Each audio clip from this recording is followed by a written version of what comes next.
La mort n'a pas toujours existé, elle est apparue dans l'histoire à un moment précis.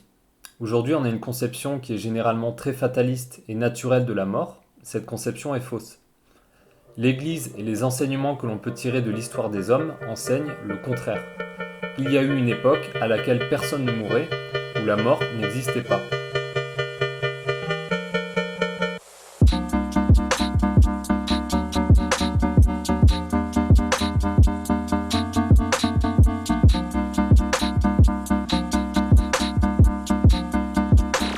Bonjour à tous, donc aujourd'hui vidéo toute simple, une thématique très gaie une fois encore, la mort, l'origine de la mort.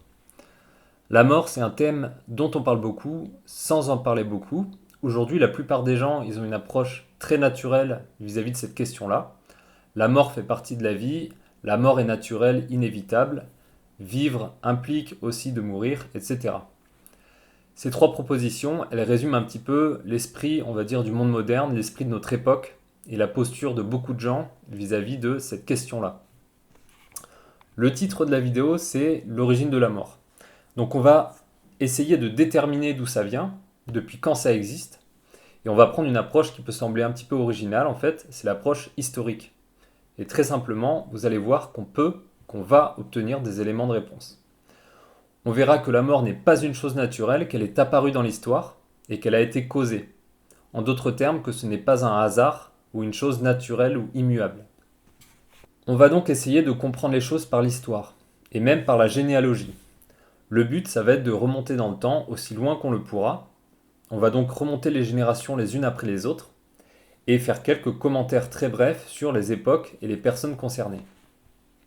Pour avoir des informations sur des époques passées, il faut naturellement qu'on s'appuie sur des livres de ces époques-là. On va s'aider de la Bible, qui est le plus vieux livre du monde. C'est un livre très connu, et ce livre contient entre autres une chronologie très précise de l'humanité, allant des premiers hommes jusqu'au début de l'Église. Donc c'est cool, c'est exactement ce qui nous intéresse. Le texte de la Bible, il a été fixé, comme vous le savez, dans les premiers siècles de notre ère, donc pour la période allant grossièrement de 0 à 2000. On va devoir le combiner en fait avec des références académiques. On va prendre donc des vies d'hommes connus comme point de repère. Ça va nous aider à remonter les époques et à faire des liens entre les différentes époques. Alors je commence avec Charles de Gaulle, 1890-1970. Philippe Pétain, 1856-1951. Napoléon Bonaparte, 1769-1821. Louis XIV, 1638-1715. Donc je vais accélérer un petit peu. Charlemagne, 742-814. On recule encore de 8 siècles. Premier siècle, Paul de Tarse. Donc là, on va passer à l'ère précédente. À partir de cette époque, il y a beaucoup moins de documents écrits. Donc c'est vraiment maintenant qu'on s'appuie sur la Bible quasiment exclusivement. 6e siècle avant Jésus-Christ, Darius, donc ça c'est pas la Bible. 10e siècle avant Jésus-Christ, Salomon, roi d'Israël. 10e siècle avant Jésus-Christ aussi, David, le père de Salomon. Donc on saute quelques générations à nouveau. 12e siècle avant Jésus-Christ, Moïse, à peu près à la même époque que Ramsès II, le roi d'Égypte. 13e siècle avant Jésus-Christ, Toutankhamon, lui aussi roi d'Égypte. Donc là, c'est une référence en dehors de la Bible. 20e siècle avant Jésus-Christ, Jacob, le père du peuple hébreu, qui a vécu 147 ans. 22e siècle avant Jésus-Christ, Abraham, vit 175 ans. 29e siècle avant Jésus-Christ, Hébert, vit 504 ans. 33e siècle avant Jésus-Christ, Shem, vit 600 ans. Donc là, à cette époque-là, il faut noter un événement très important qui est le déluge. Il y a eu un déluge environ en moins 3298, donc une inondation mondiale avec seulement 8 survivants. Tous les noms que vous avez entendus sont de la descendance de Noé, qui était sur le bateau et qui a construit le bateau.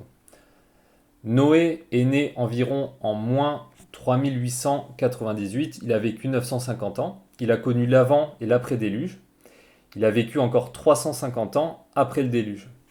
Donc c'est entre autres grâce à lui et à la tradition issue de Noé qu'il y a dans la Bible des informations sur le monde avant le déluge. On continue, c'est pas fini.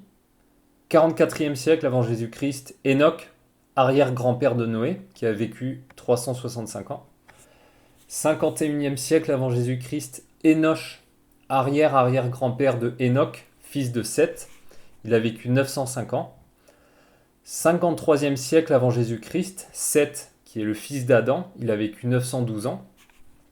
55e siècle avant Jésus-Christ, Adam, père de Seth, il a vécu 930 ans.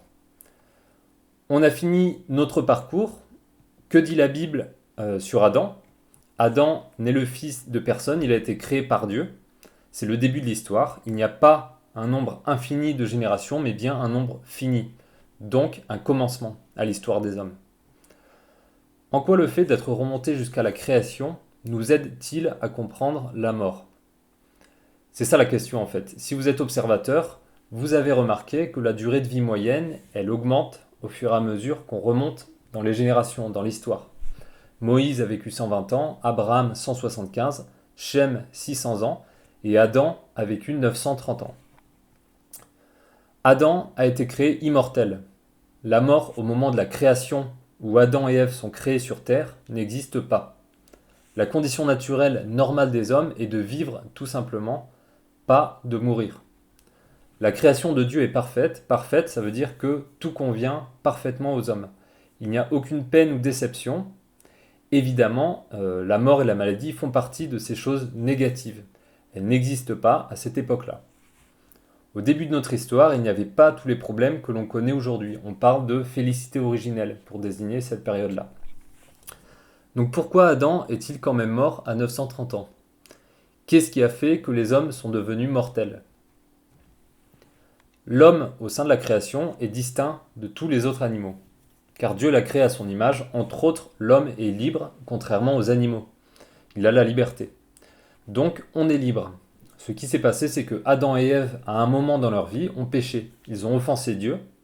Et donc, l'harmonie qu'il y avait entre Dieu et les hommes a disparu ce jour-là, sur un plan biologique et métaphysique. La condition des hommes et de la nature tout entière s'est retrouvée dégradée. Une distance est apparue entre la création et le créateur, donc on parle d'humanité déchue. La mort, le vieillissement, les maladies existent depuis un jour précis, depuis le péché originel, environ 55 siècles avant notre ère. Du point de vue de la manière dont la nature humaine a été instituée, la mort est donc comme un accident qui arrive à l'homme à cause du péché. Par un seul homme, le péché est entré dans le monde et par le péché la mort. Et ainsi la mort a passé dans tous les hommes parce qu'en ce premier homme, tous ont péché. Toute l'histoire humaine, en fait, c'est juste une histoire de famille. Nos arrière-grands-parents ont péché et nous, parce qu'on descend d'eux, on se retrouve dans une situation délicate qu'ils nous ont léguée, dans une condition dégradée et mortelle, en fait, tout simplement. Donc très important, la mort n'est pas naturelle, elle est extérieure à notre condition naturelle originelle. C'est pour ça que beaucoup de gens ont du mal à l'accepter. C'est tout à fait normal en fait. C'est parce que c'est une anomalie, c'est parce que c'est anormal. Ça ne devrait pas arriver, ça ne fait pas partie de nous.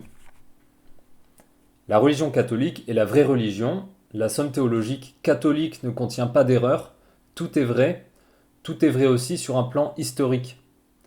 Ce qui est génial, mais qui n'est pas surprenant pour autant, c'est que ce qu'on vient d'expliquer en s'appuyant sur l'enseignement de l'Église et la Bible, qui est un texte historique, à savoir le caractère anormal de la mort, il y a beaucoup de gens en fait qui l'assimilent très facilement, qui le pressentent, qui peuvent même le présupposer par instinct.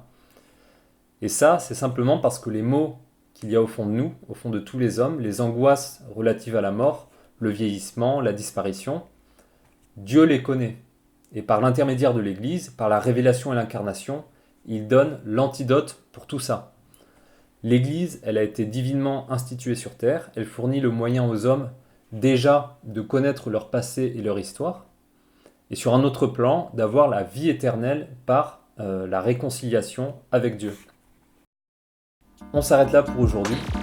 J'essaie de faire des vidéos chapitrées et courtes, donc évidemment il y aura une continuité, il y aura une suite sûrement à cette vidéo parce que il y a beaucoup de choses qui n'ont pas été dites, donc qui doivent être précisées et ajoutées. Merci beaucoup et à une prochaine fois.